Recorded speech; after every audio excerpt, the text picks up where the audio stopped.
Hello everyone, welcome to my channel. আজকে আবার আমরা চলে আসছি আমাদের আনশি বেবির ডক্টর অ্যাপয়েন্টমেন্টে। গতকাল গিয়েছিলাম আনশির হিয়ারিং টেস্ট করাতে, যে ভিডিওটা অলরেডি আপনাদের সাথে শেয়ার করেছি। আর আজকে হচ্ছে আনশির 2 উইকস চেক আপ। এই চেক আপটা আরও 3-4 দিন আগেই ছিল, বাট আমরা সামহাও ওই অ্যাপয়েন্টমেন্টটা মিস করে গিয়েছি। এই জন্য আবার আমাদেরকে এটাকে রিস্কেজুয়াল করতে হলো।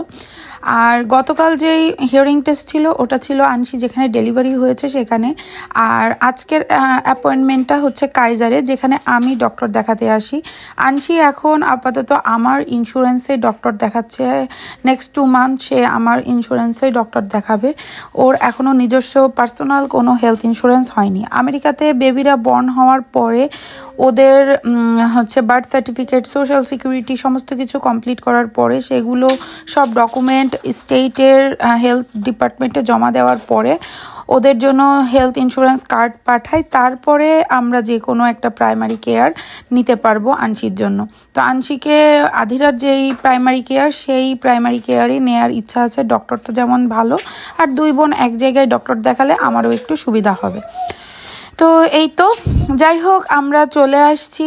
আর নার্স এখন বলল আনশিকে আনড্রেস করাতে, কারণ ওকে বিভিন্ন রকম হচ্ছে ওয়েট, তারপর হাইট এগুলো চেক করবে এই জন্য। আর জাস্ট ওর ডাইপারটা পরা থাকবে, আর ডক্টর আসলে আবার ডাইপারটাও খুলে দিতে হবে। এই তো অবস্থা। আর আজকে ডক্টর দেখার পরে আনশিকে বলল যে সে সব দিক থেকে একদম পারফেক্ট আছে, ফিট আছে। আনশির ওজনও তেমনভাবে কমেনি। সে মানে যতটুকু ওজন কমে বেবিরা বর্ন হওয়ার পরে, সেই ওজনটা সে তাড়াতাড়ি গেইন করে ফেলেছে, কারণ তার খাওয়া দাওয়া, ঘুম সমস্ত কিছু ঠিক ছিল।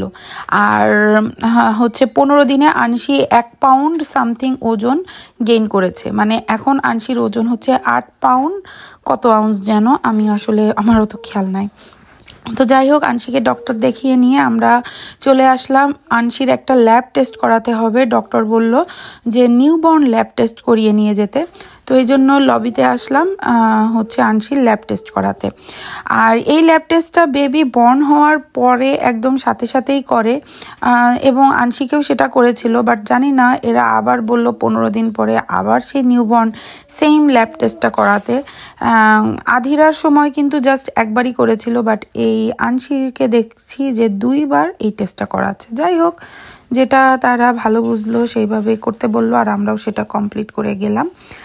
আর এই যে আমরা এখন লবিতে হচ্ছে ল্যাব টেস্টের এখানে ওয়েট করছি। তো ল্যাব টেস্ট করিয়ে নিয়ে বেরিয়ে গেলাম। আমরা একটু লোজে গেলাম। এরপরে হচ্ছে কাইজার থেকে লোজ আমাদের বাড়ি যাওয়ার পথেই পড়ে। তো এই জন্য সুজয় আবার একটু লোজে গেল ঘুরতে, যে ওর কিছু জিনিস দেখার ছিল, কেনার ছিল। তো সে একটা আমাদের ব্যাকইয়ার্ড ডোরের জন্য কার্টেন কিনলো, আর সাথে আমি কিছু ফুল গাছ, মানে কিছু গাছগাছালি কিনলাম। এগুলো একটু সেলে পেয়েছিলাম এই জন্য। আর আমারও বাসায় বসে থেকে থেকে আসলে বোর লাগছে। এতদিন আমি বাইরে যাই না, কোথাও যাই না, ঘরের ভেতরেই একা একা। তো একটু যেন খারাপ লাগছিল, এই জন্য বললাম চলো যাই, আমরাও একটু ঘুরে আসি। বেশি সময়ের ব্যাপার তো না। আর আমরা আসলে এখন মানে 1 মাস আমি সেইভাবে বেবিকে নিয়ে কোথাও অত বেশি ঘোরাঘুরি করতে চাই না। বাইরে জার্মস, বিভিন্ন রকম সমস্যা তো থাকেই, এই জন্য। তো চলুন, এই তো ছিল আজকের ভিডিও। আমাদের ঘোরাঘুরি কমপ্লিট হয়ে গেল। আর এই যে আনশি এখন তার কার সিটের ভেতরে আরামসে ঘুম দিচ্ছে। তো আজকের ভিডিওটা তাহলে আমি এখানেই শেষ করছি। আশা করি আপনাদের আজকের ভিডিও দেখতে ভালো লেগেছে। আর ভালো লাগলে অবশ্যই লাইক, কমেন্ট, শেয়ার করতে ভুলবেন না। যারা এখনও আমার চ্যানেলটা সাবস্ক্রাইব করেনি, প্লিজ সাবস্ক্রাইব করে নেবেন। বাই আজকের মতো তাহলে।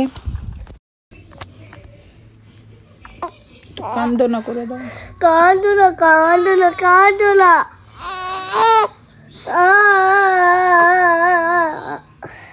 টুনটুনি ওঠো মা, আর ঘুমাতে হবে না। আর কত ঘুমাবে মা? ওরে আমাদের টুনটুনি ঘুমাবে। হ্যাঁ, ওঠো ওঠো টুনটুনি,